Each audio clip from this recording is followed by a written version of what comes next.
నమస్కారం, ఐడ్రీమ్కి స్వాగతం. నేను బిఝాన్సీ. ఈరోజు మనతో ప్రముఖ జ్యోతిష్య పండితులు, దేవి ఉపాసకులు సుభాష్ శర్మ గారు ఉన్నారు. ఈరోజు కొన్ని మంచి విషయాలు అడిగి తెలుసుకుందాం. నమస్కారం గురుగారు. శ్రీమాత్రి నమః. గురుగారు, బ్రహ్మముహూర్తం అనేది చాలా ప్రాచుర్యాన్ని పొందింది. ఇప్పుడు అందరూ కూడా బ్రహ్మముహూర్తంలో లేచి మనం ఏ పని చేసినా కానీ, చదువుకున్నా కానీ చాలా లాభం కలుగుతుంది అని చెప్తూ ఉంటారు. అసలు బ్రహ్మముహూర్తం అంటే ఏంటి? ఏ టైం నుంచి ఏ టైం వరకు మనం బ్రహ్మముహూర్తంగా తీసుకోవచ్చు? చాలా మంచి ప్రశ్న అమ్మ, తప్పకుండా తెలియజేస్తాను. ముందుగా ప్రేక్షకులందరికీ శ్రీమాత్రే నమః, శ్రీ గురుభ్యో నమః. ఓం జ్ఞాని నామ్నపి చేతాంసి దేవి భగవతీ సా బలాయ కృషమోహాయ మహామాయ ప్రయశ్చతి. మనకు రోజుకి 3 కాలాలు ఉంటాయమ్మా. ఒకటి ఉదయం లేచేటటువంటి ముహూర్తం, అంటే 4 నుండి 5 గంటల వరకు బ్రహ్మ ముహూర్తము అని అంటాము. 5 నుంచి 6 గంటలకు ఋషి ముహూర్తము అని పిలుస్తాము. 6 నుంచి 7 గంటల వరకు రాక్షస ముహూర్తము అని పిలుస్తూ ఉంటాము. ఎందుకు ఈ ముహూర్తాలకి ఈ పేరు వచ్చింది అని అంటే కనుక, బ్రహ్మ ముహూర్తం అంటే దేవతలు సంచరించేటటువంటి సమయము, అలాగే దేవతలందరూ కూడా ఉపాసించేటటువంటి సమయము, దేవతలందరూ కూడా తమ యొక్క ఉపాసనను ఆరాధించేటటువంటి సమయం బ్రహ్మ ముహూర్తము అని అంటాము. అంటే బ్రహ్మదేవుడు కూడా లేచేటటువంటి ముహూర్తమే బ్రహ్మ ముహూర్తము అని అంటాము. అలాగే ఋషి ముహూర్తము. ఋషి ముహూర్తము అంటే ఉపాసన చేసేటటువంటి వాళ్ళు, గాయత్రీ దీక్ష చేసేటటువంటి వాళ్ళు, దేవతా అర్చనలు చేసేటటువంటి వారు, దేవాలయాలను తీసేటటువంటి వారు, వీళ్ళందరూ కూడా ఋషి ముహూర్తంలో ఈ యొక్క దేవాలయాలు ఓపెన్ చేస్తారన్నమాట. అలాగే రాక్షస ముహూర్తం, ఇక ఎప్పుడైతే సూర్యుడు ఉదయించిన తర్వాత ఎవరైతే నిద్ర నుంచి లేస్తారో అది రాక్షస ముహూర్తము అని పరిగణలోకి తీసుకుంటాము. బ్రహ్మ ముహూర్తం ఎందుకు ఇంత ప్రాధాన్యత అనేటటువంటిది కనుక చూసుకుంటే, బ్రహ్మ ముహూర్తంలో గనక మనం, అంటే దీనికి సైంటిఫిక్ రీజన్ ఆరోగ్యాన్ని అనుసరించి ఉంది, అలాగే శాస్త్రాన్ని అనుసరించి కూడా ఉంది. మనకి ఏదైనా శాస్త్రం కానీ ధర్మం కానీ ఇటు ఆరోగ్య సూత్రాలను జోడించి చెప్తుంది, ఇటు సాంప్రదాయాన్ని జోడించి చెప్తుంది. అనేక రకాలైనటువంటి మార్గాలను, ధర్మ మార్గంలో నడవడానికి ఎన్నో రకాలైన ముహూర్తాలలో ఈ బ్రహ్మ ముహూర్తము అనేటటువంటిది ఒకటి. బ్రహ్మ ముహూర్తంలో లేవడం ద్వారా ఆరోగ్యం బాగుంటుంది, జ్ఞాపక శక్తి పెరుగుతుంది, అలాగే మనకు ఎన్నో రకాలైనటువంటి పనులు కూడా సకాలంలో పూర్తి చేసుకోవడానికి కూడా బ్రహ్మ ముహూర్తం అనేటటువంటిది ఉపయోగపడుతుంది. బ్రహ్మ ముహూర్తంలో మనం ఏ పని చేసినా కూడా ఏ దోషం కూడా ఉండదు అని చెప్తూ ఉంటారు. అంటే కొన్ని ఇప్పుడు మనం ఉదయాన్నే లేచిన తర్వాత ఏం చేస్తామంటే కొన్ని శుభ కార్యక్రమాలు గృహప్రవేశాది క్రతువులు చేస్తూ ఉంటాము. అలాగే ఆంధ్ర వాళ్ళు ఎస్పెషల్లీ ఎక్కువగా బ్రహ్మ ముహూర్తంలో పెళ్లిళ్ళు ఆచరిస్తూ ఉంటారు. ఉదయం అంటే తెల్లవారుజామున 3 గంటలకు, 4 గంటలకు, 5 గంటలకు ఇలా పెళ్లిళ్ళు ఆచరిస్తూ ఉంటారు. అంటే ఆ సమయంలో సర్వదోష నివారణి ఎలాగైతే పిలుస్తామో మనము, బ్రహ్మ ముహూర్తం అనేటటువంటి సర్వదోష నివారణి. ఆ ముహూర్తంలో మనం ఏ పని చేపట్టిన, అంటే ప్రయాణానికి వెళ్ళినా చాలా శుభ సూచకమే. అంటే సపోజ్ మనం ఈ ఒక రోజు వెళ్ళాలి, ఎక్కడికైనా బయలుదేరాలి వెళ్ళాలి అని అనుకున్నాం, ఆ రోజు మంచిది కాదు, అష్టం వచ్చింది, లేదా తిథి బాగలేదు, నక్షత్రం బాగలేదు, యోగం బాగలేదు, కరణం బాగలేదు, ఇలా ఏవైనా అడ్డంకులు వచ్చాయి, వర్జం దుర్ముహూర్తము అనేటటువంటి ఏదైనా వచ్చింది అనుకోండి, మనం ఆ సమయంలో ఆ రోజు కనుక బాగా లేకపోతే ఎమర్జెన్సీ పనుల్లో బయటకు వెళితే కనుక బ్రహ్మ ముహూర్తంలో నువ్వు ఎప్పుడైతే ఇంట్లోంచి బయట వెళ్తావో అది శుభ ముహూర్తమే అని ప్రాచీనంలోకి వస్తుంది. కాబట్టి శుభ ముహూర్తానికి కారణం బ్రహ్మ ముహూర్తం అనేటటువంటిది అన్ని రకాలుగా మానవ జీవితాన్ని వృద్ధిలోకి తీసుకొని వచ్చేటటువంటిది. మీరు అన్నారు జ్ఞాపక శక్తి కూడా పెరుగుతుంది అని. మా చిన్నతనంలో ఏం చేసేవారంటే ఉదయం 4 గంటలకు లేపి వేదభ్యాసం చేయించేటటువంటి వారు. ఎందుకు ఆ సమయంలోనంటే, ఆ సమయంలో మనం చదువుకున్నా కానీ, ఏదైనా మనం ఉపాసన చేసినా కానీ దాని యొక్క ప్రభావం అనేటటువంటిది ఒక్కసారి చేస్తే 100 ఫలితం వస్తుంది. అందుకే ఆ బ్రహ్మ ముహూర్తం చాలా స్పెషల్ అని చెప్పడం జరిగిందమ్మా. అయితే గురుగారు, శనివారం పూట ప్రయాణాలు ఏదైనా పెట్టుకున్నప్పుడు 9 తర్వాత వెళ్తే మంచిది, 9 లోపు వెళ్ళొద్దు అంటారు ఉదయం. మరి బ్రహ్మముహూర్తం అనేది శనివారానికి కూడా వర్తిస్తుందా? మీకు అమావాస్య అయినా సరే బ్రహ్మ ముహూర్తం అనేటటువంటిది అన్నిటికీ వర్తిస్తుంది. దానికి పేరే బ్రహ్మ ముహూర్తం. అంటే బ్రహ్మ నిద్ర నుంచి లేచుకి మేలుకునేటటువంటి సమయం బ్రహ్మ ముహూర్తము. అంటే బ్రహ్మ ఏం నిద్రపోడు, కాకపోతే బ్రహ్మ ముహూర్తం అనేటటువంటిది బ్రహ్మ మేలుకునేటటువంటి సమయము అని చెప్తూ ఉంటాం మనం ఉదాహరణ. కాబట్టి బ్రహ్మ లేచేటటువంటి సమయం కాబట్టి అది బ్రాహ్మీ ముహూర్తము.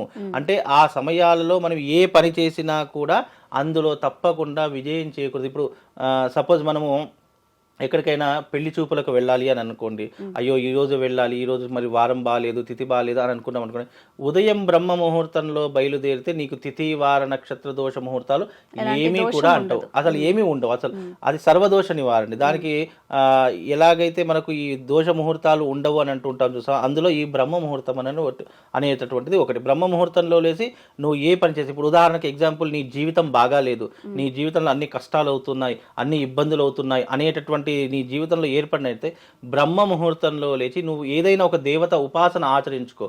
దాని తర్వాత నీ జీవితంలో మెరాకిల్స్ జరుగుతాయి. ఉదాహరణకు నేను ఈ రోజున అప్పుల పాలైపోయాను, అప్పుల ఊబిలో కూడుకుపోయాను, లేదా నాకు వివాహం కావట్లేదు, లేదా నాకు సంతానం కావట్లేదు, లేదా నాకు ఇతరితర ఉద్యోగంలో ఇబ్బందులు ఉన్నాయి, నా జీవితంలో ఏ సమస్యకైనా, ఎలాంటి సమస్యకైనా నువ్వు బ్రహ్మ ముహూర్తంలో లేచి నీకు ఇష్టమైనటువంటి భగవతుణ్ణి లేదా నీ ఇష్ట దైవాన్ని నువ్వు ఆరాధన చేసుకునేటటువంటి ప్రయత్నాన్ని నువ్వు కొనసాగించుకుంటే ఆ బ్రహ్మ ముహూర్తము నీ జీవితానికి మెరాకిల్స్ చేస్తుంది. ఇది నమ్మినా నమ్మకపోయినా ఒక్కసారి చేసి చూడండి అమ్మా, నిజంగా చెప్తున్నాను. మనిషి జీవితాన్ని వృద్ధిలోకి తీసుకొని వచ్చేటటువంటిది బ్రహ్మ ముహూర్తం. బ్రహ్మ తలరాతను ఎలాగైతే రాస్తారో, నీ తలరాతను మార్చుకోవాలనుకున్న ఈ బ్రహ్మ ముహూర్తంలో లేచి నీ జీవిత గమ్యాన్ని ప్రారంభం చెయ్యి. తప్పకుండా నీ తలరాత, నుదిటి రాత నీవే మార్చుకునేటటువంటి శక్తి నువ్వు కైవసం చేసుకున్న వాడు అవుతావు. అంత విశేషము బ్రహ్మ ముహూర్తము. కనుక బ్రహ్మ ముహూర్తానికి అంటూ ముట్టు దోషం ఉండదు, అలాగే వర్జము దుర్ముహూర్తం అనేటటువంటిది ఉండదు. బ్రహ్మ ముహూర్తానికి చాలా రీజన్స్ ఉన్నాయి. బ్రహ్మ ముహూర్తంలో లేచి మనం ఏ పని తలపెట్టినా కూడా అందులో తప్పకుండా విజయం చేకూరుతుంది. కాబట్టి బ్రహ్మ ముహూర్తానికి అంత ప్రాధాన్యత అని చెప్పడం జరిగిందమ్మా. ప్రతిరోజు బ్రహ్మముహూర్తం లేవాలని కానీ కనీసం 5 గంటలకు లేవాలని అందరూ అనుకుంటారు. కానీ పడుకునే వరకు లేట్ అయిపోవడమో, లేకపోతే పొద్దున్నే లేవలేకపోవడమో అలా చేస్తూ ఉంటారు. ఒకవేళ మనం ఆధ్యాత్మికంగా చూసుకుంటే అది కూడా ఏదైనా శక్తులు ఆపడం కానీ, లేకపోతే అలా ఏమైనా అంటారా? ఇది కలియుగం అమ్మ. కలియుగంలో ఎలా ఉంటుంది అంటే, మంచి అనే దానికంటే చెడుకే ఎక్కువ ప్రాధాన్యత ఇచ్చేటటువంటి మనస్తత్వము ప్రతి మనిషిలో అలవాటైపోయింది. అది ఓన్ చేసేసుకున్నారు. ఇప్పుడు మనం ఏదైనా మంచి సూక్తి ఏదైనా చెప్పాము, లేదా మంచి ఏదైనా ఒక పరిష్కారం చెప్పాము, లేదా ఈ సమయంలో నువ్వు ఈ రకంగా ఉంటే బాగుంటుంది అని అనుకుంటాం కదా. ఆ సమయంలో ఏమవుతుంది అంటే, మనం ఎన్నో రకాలుగా అనుకుంటాం, అవ్వ బ్రహ్మ ముహూర్తం లేస్తే ఇది బాగుంటుంది, మనం లేచి చూద్దాము అని అనుకుంటాము. కానీ తెల్లవారితే అబ్బా లేవబుద్ధి, అది శరీరం అనేటటువంటిది మజ్జుకి గురవుతుంది, అంటే బద్ధకానికి గురైపోతూ ఉంటుంది. మనం ఎంత లేద్దామని ప్రయత్నం చేస్తామో కానీ మన శరీరం సహకరించదు. అంటే మనకు దృఢమైనటువంటి సంకల్పం లేకపోవడం. ఎందుకంటే సంకల్ప బలంతో కానిదంటూ, లేనిదంటూ, రానిదంటూ ఏది ఉండదు సృష్టిలో. నీకు సంకల్ప బలం ఉన్నటువంటిది, నిజంగా నువ్వు జీవితంలో వృద్ధిలోకి రావాలంటే సంకల్ప బలం is most important. Every life సంకల్ప బలం ఉంటే ప్రతి మనిషి జీవితంలో ఆ మనిషి తప్పకుండా జీవితంలో ఉన్నత శిఖరాలను అధిరోహిస్తాడు. దానికి ఎన్నో ఉదాహరణలు, ఎన్నో ఎగ్జాంపుల్స్ కూడా ఉన్నాయి. బికాజ్ ఏంటి అంటే కనుక, బ్రహ్మ ముహూర్తంలో నువ్వు గనక ఒక్కసారి లేవడం అలవాటు చేసుకొని, నువ్వు కాలకృత్యాలు తీర్చుకొని, చక్కగా స్నానం చేసుకొని, దేవత ఆరాధన, దేవత ఉపాసన అంటే ఇక్కడ పెద్ద చెప్పేది ఏం లేదమ్మా.